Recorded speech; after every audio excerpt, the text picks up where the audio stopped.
गौतम बुद्ध के जीवन की कई ऐसी कथाएं प्रचलित हैं जिसमें श्रेष्ठ जीवन के सूत्र छिपे हैं। जो लोग इन सूत्रों को समझ लेते हैं वे सभी बाधाओं से मुक्त हो सकते हैं। आज हम एक ऐसी कहानी के बारे में जानेंगे जिसमें बुद्ध ने रस्सी का उदाहरण देकर सभी समस्याओं से निपटने का तरीका बताया था। कहानी के अनुसार बुद्ध रोज अपने शिष्यों को उपदेश देते थे। एक दिन सभी शिष्य बुद्ध का उपदेश सुनने के लिए बैठे हुए थे। बुद्ध अभी तक वहां पहुंचे नहीं थे। कुछ देर बाद बुद्ध एक रस्सी लेकर वहां आए। सभी शिष्य बुद्ध के हाथ में रस्सी देखकर अचंभित थे। बुद्ध अपनी जगह पर बैठे और उन्होंने रस्सी में एक के बाद एक 3 गांठ लगाई।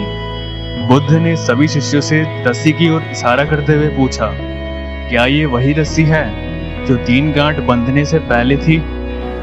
एक शिष्य ने कहा कि ये हमारे नजरिए पे निर्भर करता है, गांठें लगने के बाद भी ये वही रस्सी है। दूसरा शिष्य बोला कि अब इस रस्सी में 3 गांठें लग गई हैं, तो इस वजह से रस्सी बदल गई है।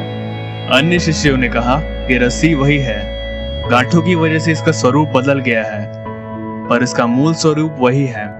बुद्ध ने सभी की बातें ध्यान से सुनी और कहा कि अब सभी की बातें सही हैं। इसके बाद बुद्ध रस्सी की गांठें खोलने के लिए रस्सी के दोनों सिरों को खींचने लगे। बुद्ध ने कहा कि क्या ऐसा करने से रस्सी की तीनों गांठें खुल जाएंगी?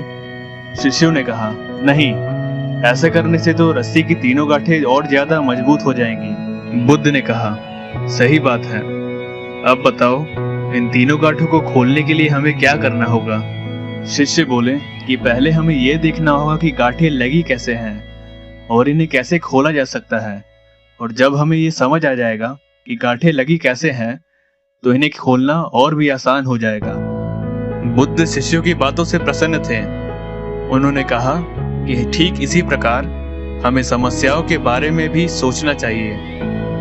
परेशानियों का कारण जाने बिना उन्हें सुलझाने की कोशिश में बात और ज्यादा बिगड़ सकती है।